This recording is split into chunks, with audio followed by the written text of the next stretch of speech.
Welcome back to Chow Time Pod. It's your host, Red. I got a video today from TikTok and YouTube Shorts. So I wanted to give out a shout out to a soldier in El Paso. I was just told by my friend the other day that he's doing better thanks to my videos. What I was told made me so proud of this young man. You know, he's probably watching this episode, and I hope he recognizes who he is. You know, he had trouble dating. He was just kind of spending resources on women and not getting anything in return. And now she told me that he walks around with a presence when he walks into the room. I don't think it was my just channel alone. I'm hoping he did go to other red pill channels and like learn some things too. But it made me so proud because I believe it's only been like a month since he started watching my content and just this general content. And for him to be able to create presence walking in a room is not an easy task. And I even heard that he's like playing hard to get with women now. And it made me smile ear to ear, like how proud I am of this young gentleman, you know, turning his life around a little bit in a sense that he commands authority and commands an audience now. You know, I heard he was sharing my content amongst the other soldiers, so I appreciate that, brother. So yeah, just a little shout out to you, and you know, keep working on yourself, man. Just keep doing what you're doing. Keep building yourself. Keep building your career. Once you know, either you want to be a career military or whatever you want to do, focus on that. Don't focus on the women. They'll come. So please subscribe down below. I'd really appreciate that. Let's get to that chow. It's chow time.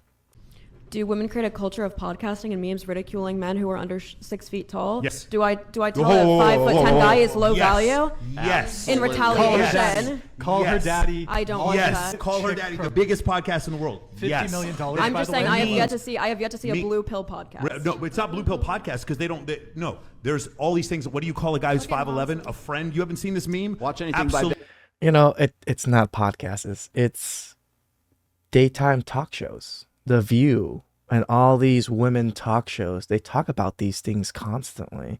They ridicule men constantly. They badger and belittle men constantly. It's not podcasts. Our podcasts are nothing compared to daytime talk show that has, you know, reached women for decades upon decades now. And, you know, there's Maury, there's Montel, all these shows that kind of tailor to women. You know, Maury not so much because it exposes the whole, you know, paternity fraud type thing. But it's crazy that women don't realize those are technically podcasts in a sense, how these podcasts work. Ben Shapiro and Matt Walsh. Absolutely. You'll see a Blue Pill They crucify men. And they actually show, when you look at dating apps, they show Tinder, Bumble, and Hinge. They show a distribution of what women find attractive, and 6'3" is actually the prime number. Once you get above 6'3", 6'6", it actually starts to drop. At 6 feet tall, you're still really high. It goes 6 feet, and at 5'11", it plummets. The United States, at 5'11", it plummets. Yes, men do get ridiculed for being short. Yes, they do. That's not being ridiculed. Yeah, They're not being chosen selectively, and they're being made fun of for being short. It trips me out that she wants to argue this. Like men are the ones that are getting ridiculed. You know, like we know if we're getting ridiculed for our height. Sometimes we just don't get picked for our height in a sense. So we don't even know if it's because of our height. But I'm sure after we approach a woman at our height and they say no, they'll go to their friends and probably say, oh, that shorty probably like, you know, thought he could handle me, or, you know, whatever it is they say. So There was a study once done where they asked, I forgot how many women, but they showed them a man who was chiseled, amazing body, and a quote-unquote dad bod. And they said, which one would you pick for a one-night stand? Which one would you pick for marriage? Okay. They picked the chiseled body for one-night stand. They picked the dad bod for marriage, all right? Overwhelmingly. Truth. So what that says to me is that you're more attracted to the body that's in shape, but you feel more emotionally safe with the dad bod. You don't want to have to deal with that guy who's looking too good. And this is, again, this is not every woman, but this is a lot of women. There was a study once done. You know, this is the sad part of things, right? They pick the dad bod. That's the provider. That's the person that they feel safe with. But those one night stands are who the people they cheat with. The people that are chiseled body, the good looking Chads, the good looking Tyrones. It's life for men. Did you know they did a study and the most swiped right for girls is Asian? I feel that. Least swiped right, most swiped left for guys, Or Asians. What does that mean? So Asian dudes just suck based on data and analytics, I and Asian girls are killing the game. I don't think I have an Asian dude, come to think about it. Have you? No, I don't think I have. See, even their own people. Did you know? Like, I put this clip in to kind of point out to men of all races. Men of all races have issues with dating. It's not just, women of, African American culture. It's not just women of white culture or whatever it is. Women treat men like trash, majority of all cultures in the West, at least. And being an Asian guy, like, I've never really felt this, like, disconnect, I guess, but like I don't get as many women as my African American friends or my white friends, but I still get women, so I'm never worried about it. But I've seen some of the Asians acquaintances that I've had in high school and stuff struggle with this. So this is why passport bros is a thing.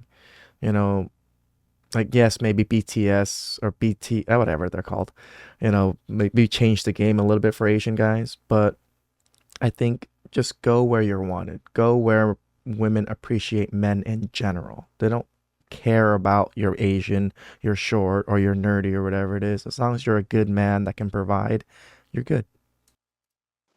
Hey, guess who's singled again? This guy. I don't know what the fuck I'm doing wrong. I don't know. There's only two things I haven't tried yet, and that's getting a passport and dating a 25-year-old. It might be a good choice to get that passport. I mean, I've been dating a lot of 25, 26-year-olds that are a pain in the ass. I got to go get a new license because, well, I lost my wallet, can't find it anywhere, and it's been a week. So I might as well get the ball rolling on the passport. So any of you passport girls that might be interested, DM me. 25-year-olds, I've been scared to date y'all. Just because I remember how wild I was when I was 25. But at the same time, not everybody was me. So maybe that's what I got to do next. Maybe I'll try that option too. Dating someone 15 years younger than me because, well, they're not mentally damaged. They're not scared to fall in love. They're not scared to give it 110% in a relationship. And that's what I'm looking for.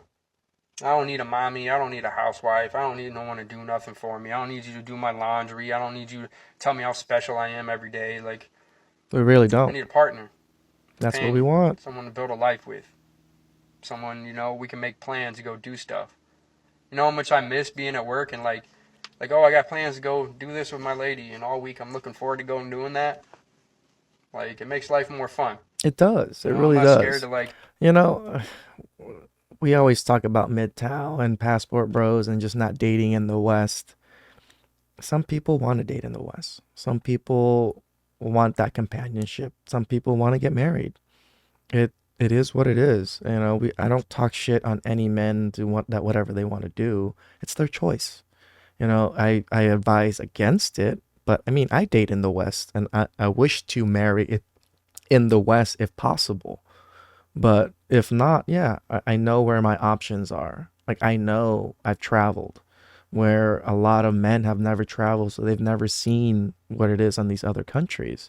I feel like this gentleman here has never seen it, never experienced it himself. But he's a normal, average man that wants companionship. I think most people want that. Some people don't want to travel. Some people like the U.S. Some people want to live here. It's okay for some of these men to want to date and marry here. It's just a harder task to deal with. Like, I get a lot of comments saying, don't marry, never date women in the West. Some men want to. And I don't talk any S on these types of men. like jump into a relationship and try to make things work, man. I'm not afraid to move in with somebody and build a life and, have all this nice stuff together and go through all these adventures together and problems and being there for each other, man. I'm not scared of any of that. I'm just getting burnt out on trying to chase women down. Yep. Everyone I talk to, I always hear, "Oh, I got this wall." I ain't got time for walls, man. Yep. I don't have a wall.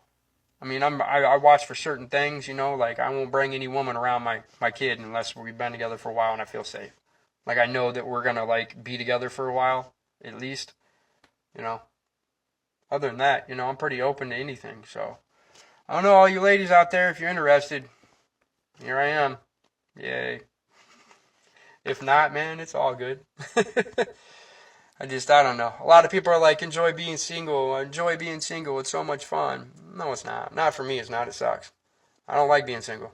Some of y'all out there, you love it. You love that shit. Mm-hmm. Not me, dude. If I was 25, I wouldn't mind being single. I remember how I was when I was 25, running around chasing women everywhere. It was fun, you know. 39, man. I ain't got time for that shit no more. Too tired for it. I just want to like lay there on the couch and snuggle and play with your hair and watch some Netflix and shit. Like, I mean, that's my idea of heaven right now.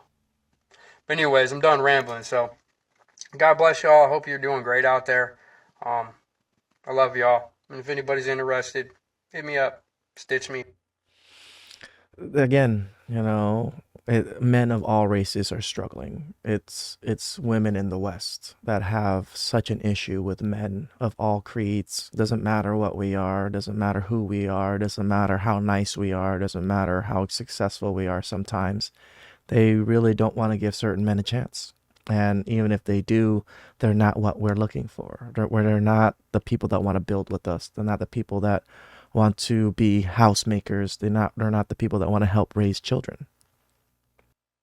When I was 24 and we got married when I was 29. I thought that this was like the ideal situation. I'm at the perfect age to get married. But what I realized was in the 4 years that we were married, I grew so much as a person. I graduated from business school, started my own business. I just became such a different person that I didn't feel like he was the best fit for me. So he supported you throughout school and helped you probably with your business and helped you excel in life. And now that you've excelled in life, you think you're better than him. That's what I'm getting out of this. Anymore. I don't think it would have been fair for me to take him on this journey if I didn't think that he was the right partner for the version of me that was to come. I technically agree with her. She should not have gotten married in her 20s. Not because nobody should get married in their 20s and everybody should wait till they're established and they know themselves and all of these things like you're hearing from the girl boss feminists. She shouldn't have gotten married, in my opinion, because her view on marriage is warped. If you are going to get married, you are committed to growing with that person, growing beside that person, and taking that journey till death do you part. I met my husband when... Right? And he was with you when he was better than you and, you know, supported you and did all these things. He saw the future with you still. But when you got successful, you didn't see a future with him. Ironic. How's that chow? A little different than my other, you know, compilations. This is more for the men that are struggling out there that kind of like feel they're the only ones. It's not just you, it's all other men. Like there's a good chunk of men out there, even men that are able to date, able to pull women.